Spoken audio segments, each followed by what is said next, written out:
आप लोगों को बुढ़ापा एक इमोशनल कहानी सुनाने जा रही हूँ। हर रोज की तरह दिनेश लाल जी अपने शाम के शेर सपाटे से लौट आए थे। वो अपने जूते उतार ही रहे थे कि बहू ने पूछा, बाबूजी आज हम पार्टी में जा रहे हैं, हम वहीं से खा कर आएंगे, आज रात के खाने में क्या खाएंगे बताइए। दिनेश लाल जी सोचने लगे, आज रविवार तो नहीं है और न ही किसी की शादी है, जरूर किसी पार्टी में जा रहे होंगे। छोड़ो, मुझे क्या करना है इस उम्र में। अपने विचारों पर काबू करते हुए दिनेश लाल जी बोले, ऐसा करो बेटा, मेरे लिए 2 रोटियां बना दो, दूध के साथ रोटियां ही खाऊंगा। बहू तुरंत बोल उठी, बाबूजी सुबह ही जो बनाई थी उनमें से 2 रोटियां अभी भी बची हुई है, लिए 2 ताजी रोटी बना दो। बहू को बहुत गुस्सा आया। वो गुस्से में ही बड़बड़ाते हुए उठी, अब 2 रोटियां बनाओ या 10 काम तो उतना ही बढ़ेगा। आटा गुड़ाओ, रोटियां बनाओ, किचन और बर्तन साफ करो। इन्हें क्या है, इन्हें सिर्फ ऑर्डर देना है, काम तो मुझे करना पड़ता है ना, बस दिन रात इनकी ही सेवा करते रहो। बहू के बोल दिनेश लाल के गानों पर पड़ रहे थे। हे भगवान, सिर्फ 2 रोटियां बनाने में इतनी तकलीफ। मैंने कोई 5 पकवान तो मांगे नहीं थे। उन्हें बहुत गुस्सा आ गया, लेकिन गुस्सा वहां किया जाता है जहां कोई सुनने वाला हो। उन्होंने अपना गुस्सा निगल लिया। अब तो उन्हें जितनी जल्दी गुस्सा आता था उससे जल्दी चला भी जाता था। दिनेश लाल जी को अपनी पत्नी की बहुत याद आई। निर्मला के जीते जी उन पर कभी बासी रोटी खाने की नौबत नहीं आई थी, उल्टा खाने में 10 चीजें और मिल जाती थी। खाने के साथ मीठा, पापड़, अचार, दही, छाछ, सलाद और पता नहीं क्या क्या। दिनेश जी को बहुत बुरा लग रहा था। रहने दो बहू, मैं सुबह की रोटी ही खा लूंगा। फिजूल में तुम्हें तकलीफ होगी, और वैसे भी तुम्हारे हाथों की रोटी बहुत मुलायम होती है, मुझे चलेगा। मेरी वजह से तुम लोगों को देर नहीं होनी चाहिए। बहू को तो सोने से पीला मिल गया। वह अपने आवाज मीठी करते हुए बोली, बाबूजी आप चाय लेंगे क्या? दिनेश लाल जी अपने चाय पीने की इच्छा को दबाते हुए बोले, वैसे कोई खास इच्छा नहीं है चाय पीने की, मगर तुम अपने लिए बना रही हो तो मेरे लिए भी थोड़ी बना देना। हाँ बाबूजी, मैं अपने लिए बनाने वाली हूँ, आपके लिए भी बना देती हूँ, बोलकर बहू रसोई घर के अंदर चली गई। दिनेश लाल जी खुद से ही बातें करने लगे, अभी तो लाखों की जायदाद है मेरे पास। यह घर भी मेरे नाम पर है और खाते में भी लाखों रुपए पड़े हैं। कभी बेटा विषय निकालता है तो मैं बोलकर टाल देता हूँ कि मेरे बाद तेरा ही तो है सब कुछ, और फिर भी 1 कप चाय और 2 ताजी रोटियों के लिए तरसना पड़ता हो। तो उन बूढ़ों का क्या होता होगा जिनके पास संपत्ति के नाम पर शिवा पुरानी यादों के कुछ भी नहीं होता। निर्मला को याद करके दिनेश लाल की आंखों में आंसू चमकने लगे और धीरे से गालों पर सरके। निर्मला के होते हुए उन्होंने घर का कोई भी काम नहीं किया था। आर्थिक जवाबदारियों के अलावा उनकी और कोई जवाबदारी नहीं थी। उनके व्यापार ने भी उन्हें अच्छा साथ दिया था। वो भी निर्मला से बहुत प्यार करते थे, लेकिन कभी जता या बता नहीं पाए। वो यह सच्चे दिल से मानते थे कि निर्मला उनकी किसी पूर्व जन्मों के पुण्य का फल है, लेकिन जिंदगी की भाग दौड़ में वह निर्मला की मन की इच्छाएं पूरी कर ना सके। उन्हें वैष्णो देवी जाना था, लेकिन हर बार यह यात्रा अगले साल के लिए पोस्टपोन्ड हो जाती। घर बार और संसार की जिम्मेदारियां संभालते संभालते कब उनकी इच्छाएं उन्हीं के साथ चली गई पता ही नहीं चला।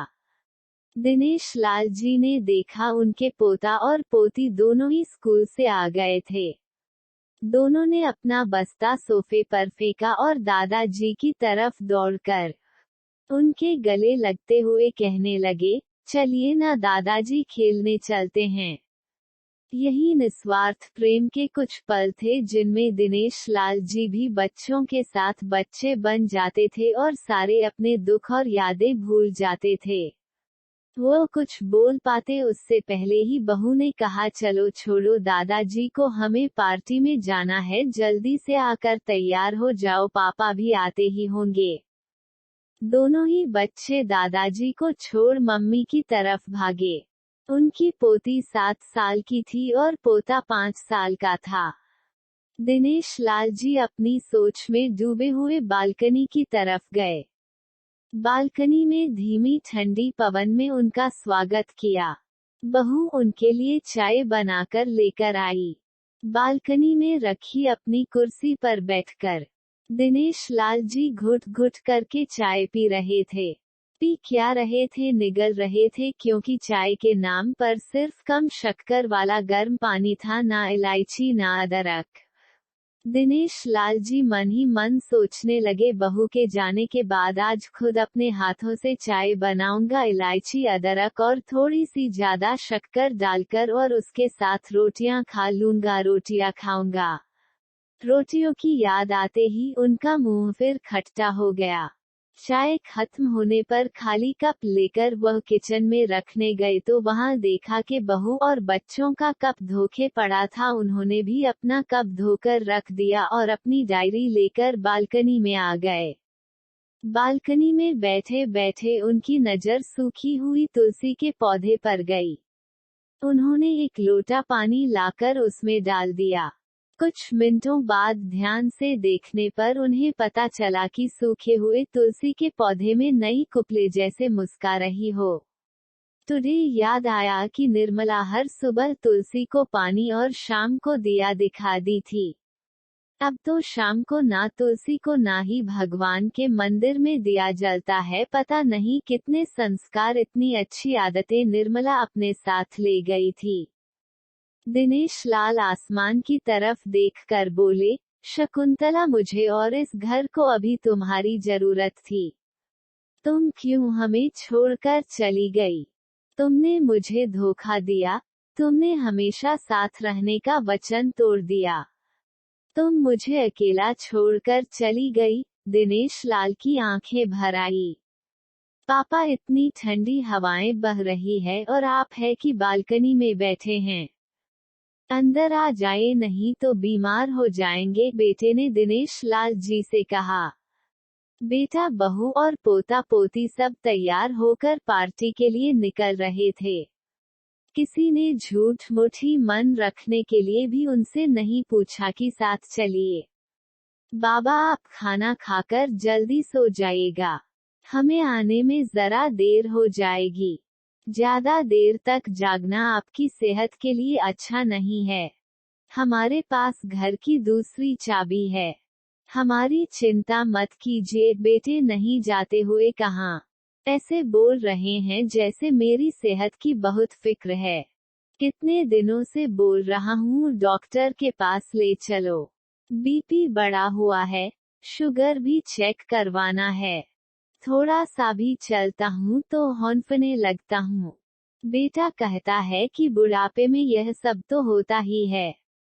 ज्यादा भ्रम मत पालिए। वाह बेटा, बूढ़े बाप के पास बैठने के लिए थोड़ा सा भी टाइम नहीं है तेरे पास, और पार्टी के लिए टाइम ही टाइम है। ऐसे अनगिनत विचार उनके दिमाग में चल रहे थे, लेकिन फिर भी उन्होंने हाँ में सिर हिलाया। सभी पार्टी में चले गए।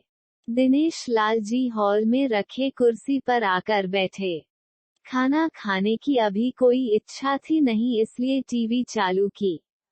आज वैलेंटाइन डे था, प्यार का दिन, इसलिए टीवी पर भी उसी के बारे में दिखा रहे थे। दिनेश लाल जी की नजर पास में रखे अपनी पत्नी की फ्रेम पर गई, जिसने लाल कलर की साड़ी पहन रखी थी। प्यार तो उन्होंने भी खूब किया था निर्मला जी से, पूरी जिंदगी किया था, जी जान से किया था, लेकिन कभी बोल नहीं पाए। टीवी पर दिखा रहे थे लोगों ने लाल कपड़े पहन रखे थे। हाथों में लाल फूलों के गुच्छे लेकर वह ग्रीटिंग कार्ड्स की खरीदी कर रहे थे। पता नहीं दिनेश लाल जी के मन में क्या आया, उन्होंने अपने पैसों का बटवा लिया और निकल पड़े।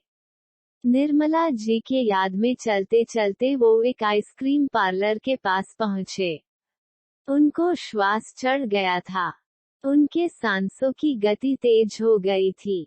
आइसक्रीम पार्लर के पास एक कुर्सी पर वह आकर बैठे, तभी वहां पर एक छोटी बच्ची आई जो गुब्बारे बेच रही थी। बच्ची बोली, दादाजी गुब्बारे लोगे क्या? इतने ही बचे हैं, बिक जाएंगे तो जल्दी घर चली जाऊंगी। दिनेश लाल जी ने देखा 10-12 रंग बिरंगे गुब्बारे थे। उन्हें याद आया कि निर्मला जी को भी गुब्बारे बहुत पसंद थे। लेकिन अब गुब्बारे लेकर क्या करूं? उन्हें बच्ची की आंखों में सच्चाई और आशा दिखी। उन्होंने 200 रुपए दिए और सारे गुब्बारे खरीद लिए। उन्हें फिर से निर्मला जी की याद आई, क्योंकि वह भी घर से निकलते समय हमेशा थोड़े एक्स्ट्रा पैसे लेकर निकलती थी और किसी ना किसी जरूरतमंद की मदद किया करती थी। कभी वो टोकते तो वो कहती, हमें भगवान ने लेने वालों के नहीं देने वालों की लाइन में खड़ा किया है, और थोड़े से रुपयों के बदले में लाखों की दुआएं मिलती है, तो मुझे टोका मत कीजिए। आंखों में आंसुओं के साथ दिनेश लाल जी खड़े हुए रास्ते के बीचों बीच आए। उन्होंने आसमान की तरफ देखा, अपने हाथों में पकड़े गुब्बारे आसमान में छोड़ दिए और चिल्लाकर बोले, निर्मला, मैं तुमसे प्यार करता हूँ। उनके सांसों गति बढ़ गई। उनका शरीर लड़खड़ाया और जमीन पर धड़ से गिर पड़े। आसपास के लोगों को कुछ भी पता चल पाए उससे पहले ही दिनेश लाल जी ने इस मोह माया की दुनिया को अलविदा कह दिया। उन्हें अपनी पत्नी से मिलने की बहुत जल्दी थी।